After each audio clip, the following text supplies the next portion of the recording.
मनुष्य ने मैक्सिमम व्यवहार जो है प्रकृति माँ से सीखे हैं, लेकिन अब प्रकृति माँ को ही समझने के लिए हमें मनुष्य के व्यवहार को समझना होगा। तो ये भोजन ग्रहण करना बंद कर देंगी, उसके बाद में फिर क्या होगा, ये नई रूट्स निकालेगा जो ऊपर ऊपर रहेंगी। तो गार्डनर बाई पैशन में आप सबका स्वागत है। आप सबको मेरा बहुत बहुत नमस्कार। तो पहले ही समझना है कि पौधे को क्यों जरूरत पड़ी कि उसने जो है ऊपर से रूट्स निकाली, उसकी क्या ऐसी नीड आ पड़ी कि वो नीचे की जड़ों से काम नहीं चला पा रहा था। देखिए कितना छोटा सा प्रश्न है, लेकिन कितना इसका डीप जो है मीनिंग जाता है कि क्या उसको ऐसी जरूरत पड़ गई कि उसको ऊपर से जड़ें निकालनी पड़ गई। क्या नीचे की जड़ें इसको जो है प्रॉपर फूड नहीं दे पा रही थी? क्या नीचे की जड़ें जो है सफिशेंट वर्क नहीं कर रही थी?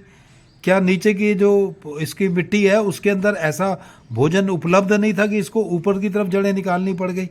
तो ये बड़ा विचारणीय प्रश्न है जिनके ऊपर जनरली हम विचार नहीं करते हैं। हम ठीक है, पौधे पे निकली हुई है, इस ढंग से सोच के जो है चलते रहते हैं। तो अगर हम इसके बारे में नहीं जानेंगे अच्छे से तो हमारे प्लांट अच्छे से नहीं पल पाएंगे। ये खाली मैं बात तो अडेनियम की कर रहा हूँ, लेकिन ये और पौधों पे भी अप्लाई होता है। पर एक बात तो बिल्कुल निश्चित है कि अगर इसने ऊपर से रूट्स निकाली हैं तो इसकी कोई मजबूरी होगी। ऊपर जो रूट निकली हैं वो इसकी कोई मजबूरी होगी ना, जो इसने ऊपर से रूट्स निकाली।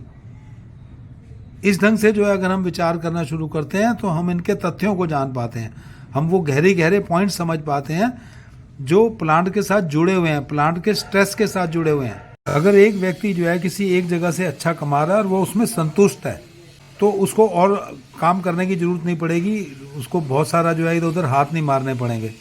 लेकिन अगर वो संतुष्ट नहीं है अपने जितना उसको पैसा मिल रहा है या जितना उसको भोजन मिल रहा है, तो फिर वो इधर उधर हाथ पैर मारेगा ताकि वो और ऊर्जा जो है ग्रहण कर सके।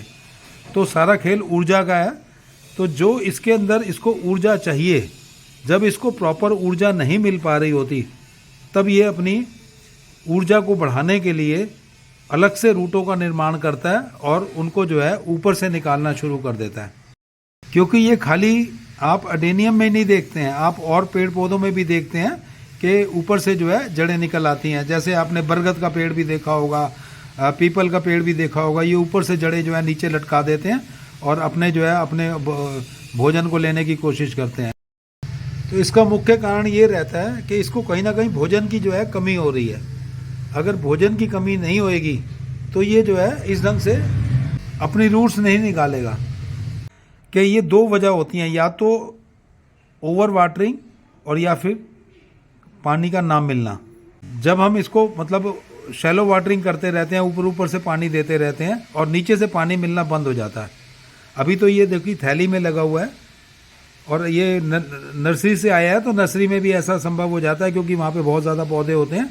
और हमारे घरों में भी ऐसा हो जाता है क्योंकि हमने बहुत बड़े पॉट में लगा दिया और नीचे तक जो है उसकी जड़ें चली गई और जड़ों को पानी नहीं मिल रहा। आपको ऊपर से पौधा गीला दिखाई दे रहा है, नीचे से सूखा हुआ होता है। और नीचे से जब वो सूखा हुआ होता है तो सारी जो उसकी हेयर रूट्स है वो सारी की सारी जो है काम करना बंद कर देती हैं। देखिए ये होती हैं हेयर रूट्स, ये देखिए कितनी पतली होती हैं, ये देखिएगा, यही जो है सारी व्यवस्था करती हैं। जो मिट्टी से पानी भोजन जो भी कुछ ग्रहण करना होता है, जो भी न्यूट्रिएंट्स ग्रहण करने होते हैं, वो सारी ये हेयर रूट्स करती हैं। और फिर ये जो है इसको देती हैं बड़ी रूट्स को और बड़ी रूट आगे सप्लाई करती है।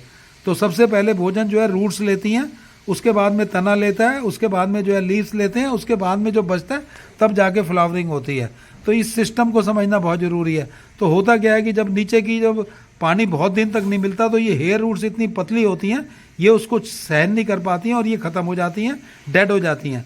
और जब हेयर रूट्स, बड़ी रूट्स फिर भी अलाइव होती हैं, लेकिन बड़ी रूट्स पानी ले नहीं सकती हैं, उनके पास मतलब उनके पास ये ताकत नहीं है कि वो करें। उनको फिर दोबारा क्या करना पड़ता है कि हेयर रूट्स का निर्माण करना पड़ता है। वो दोबारा से इस ढंग से हेयर रूट्स का निर्माण करती हैं और निर्माण करने के बाद में तब नीचे से पानी लेना शुरू होता है। तो अब क्या हुआ कि जब नीचे से तो जड़ों ने काम करना बंद कर दिया क्योंकि आपने शैलो वाटरिंग करी, ऊपर ऊपर आपने गीला देखा, रोज आप पानी दे रहे हैं, ऊपर तक पानी दिया, वो पानी यहाँ तक गया, उसके बाद नीचे गया ही नहीं और सारी जड़ें जो है वो नीचे तक हैं और पानी यहाँ तक जा रहा है। तो आखिरी में क्या होगा, ये सारी रूट्स जो हैं डेड हो जाएंगी और जब ये डेड हो जाएंगी तो ये भोजन ग्रहण करना बंद कर देंगी। उसके बाद में फिर क्या होगा, ये नई रूट्स निकालेगा जो ऊपर ऊपर रहेंगी। तो उसको पता लग जाता है कि आप शैलो वाटरिंग कर रहे हो, नीचे पानी जा नहीं रहा है। लेकिन भोजन उनको भी चाहिए, थोड़ी सी नमी मिलती है तो वो थोड़ा बहुत भोजन प्राप्त करती हैं। और अगर बिल्कुल जैसे कई बार क्या होता है कि जैसे डोरमेंसी आती है, हम बिल्कुल पानी देना बंद कर देते हैं। हमारा ये मानना होता है कि डोरमेंसी आ गई है, अब तो पानी देना ही नहीं है, तो ये गलती कभी भी नहीं करनी चाहिए। हमेशा डोरमेंसी में भी पानी उसके अंदर नमी बना के रखनी चाहिए। जो लोग ये गलती करते हैं उन्हीं के जो है प्लांट्स रूट रॉट होते हैं। ये बहुत लंबा विषय है, मैं रूट रॉट पे अलग से डालूंगा, लेकिन मैं रीज़न बता रहा हूँ। नीचे अगर पानी का ना रहना और बिल्कुल सूख जाना रूट रॉट का बहुत बड़ा कारण है। डायरेक्ट नहीं है लेकिन इनडायरेक्ट कारण है। वो इस पे पूरी एक वीडियो बनाएंगे, बहुत लंबी वीडियो बनेगी, और वो जो है उस पर तब चर्चा करेंगे। तो अभी हम चर्चा कर रहे हैं कि ये क्यों निकालता है ऐसे रूट्स ऊपर से, इसको रखना चाहिए या हटा देना चाहिए। तो आपको इसको ये डिपेंड भी करता है कि आप जो है अगर एक्सपर्ट हैं तो आप हटा के काम कर सकते हैं, क्योंकि आप वाटरिंग सही कर रहे हैं। वाटरिंग सही का मतलब हुआ आपने कभी भी शैलो वाटरिंग नहीं करनी है, आपने हमेशा डीप वाटरिंग करनी है। आप हफ्ते में एक बार पानी दें, लेकिन पूरा डट के दें, नीचे तक पानी जो है जाना चाहिए, इसकी जड़ें नीचे तक पूरी वो जो है उसको नमी मिल जानी चाहिए।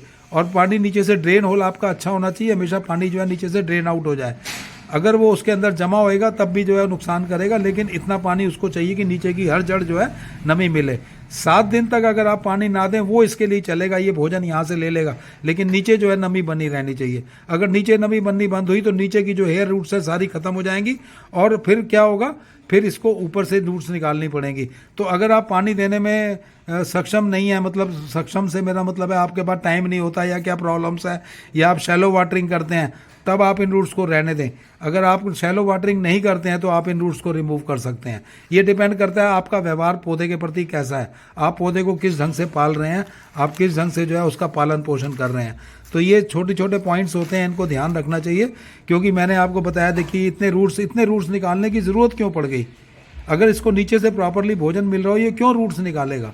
अगर किसी बंदे की अच्छे से सैलरी है और वो उससे जो है संतुष्ट है, पहली बात तो संतुष्टि है, पर पौधे में असंतुष्टि की भावना नहीं होती है। मनुष्य असंतुष्ट होते हैं कि कितना भी मिलता रहे उनको कम होता है, लेकिन पौधों के साथ ऐसा नहीं है। अगर उनको अपना जितना उनको भोजन चाहिए और फ्लावरिंग के लिए उनको भोजन चाहिए वो उनको मिलता रहे तो वो हैप्पीली जो है उसके साथ सर्वाइव करते हैं। उनको एक्स्ट्रा भोजन की कभी भी ललकार नहीं होती कि मुझे और ज़्यादा भोजन दो। तो ये जो है इसका रीज़न यही होता है कि आप शैलो वाटरिंग करते रहते हैं। शैलो वाटरिंग से ऊपर की जो है नई रूट्स निकल आती हैं, और वो हेयर रूट से ही जो है भोजन लेना और पानी लेना शुरू करता है और पौधे को अलाइव रखता है। बाकी पौधा तो जो है ह्यूमिडिटी से भी जो है काफ़ी जो है पानी पूनी ग्रहण करता है और अपने आप को सर्वाइव रखने की कोशिश करता है। लेकिन आपको न्यूट्रेंट्स और माइक्रो न्यूट्रेंट्स वो जो है आपको ह्यूमिडिटी से नहीं मिल पाते हैं, वो आपको जो है मिट्टी से ही मिलने होते हैं, जो आपने नीचे बनाया हुआ होता है, और जो आप उसके अंदर मैन्योर देते हैं, खाद देते हैं, उससे वो जो है भोजन ग्रहण करता है। तो जो भी न्यूट्रेंट्स और माइक्रो न्यूट्रेंट्स की जरूरत होती है वो उसको मिट्टी से लेने होते हैं। बाकी सर्वाइविंग के लिए तो देखिए ये ऊपर से पानी ले लेता है। जहाँ पे सारा दिन ह्यूमिडिटी बनी रहती है, अगर वहाँ पे आप इस पौधे को रखेंगे तो अगर आप पानी ना भी देंगे, बहुत कम देंगे, तब भी ये सर्वाइव करता रहेगा। तो ये छोटे से पॉइंट हैं, इनके ऊपर विचार करना बहुत ज़रूरी होता है। अगर आप इस ढंग से डीपली एक चीज़ को फॉलो करेंगे तो ये खाली एडेनियम के लिए नहीं, हर पौधे के लिए जो है संभव होगा कि आप जो है उसको बहुत अच्छे से पाल पाएँ और वो हमेशा जो है आपको फ्लावरिंग देता रहे। जबकि और बहुत से पैमाने हैं जिनका ध्यान रखना जरूरी होता है। जैसे अडेनियम को धूप की ज़रूरत है, अगर आप धूप नहीं देंगे तो भी उसके साथ बहुत मुश्किल होएगी। तो उसको जो है 6 से 8 घंटे की धूप की रिक्वायरमेंट होती, तभी वो फ्लावरिंग कर पाता है। लेकिन मेन हमारा मुद्दा जो चल रहा है वो रूट्स का चल रहा है। रूट्स को रखा जाए या हटाया जाए। अगर आप डीप वाटर देने के पक्ष में हैं और आप उसको मान लेते हैं बात को, और आप प्रॉपरली उसको वाटरिंग करते हैं और चेक करके पानी देते हैं, तो आप जो है इनको हटा दीजिए। और अगर आपने जो है ऐसे ही जैसे शैलो वाटरिंग की हैबिट बना रखी है और आप अपनी हैबिट से मजबूर हैं और उसको छोड़ना नहीं चाहते हैं, तो फिर आप इनको रहने दीजिए। ये सर्वाइव करेगा, फ्लावरिंग करे ना करे वो बात अलग है, लेकिन सर्वाइव करेगा। लेकिन आपके नीचे के रूट्स डेड हो जाएंगे, ये बात पक्की है।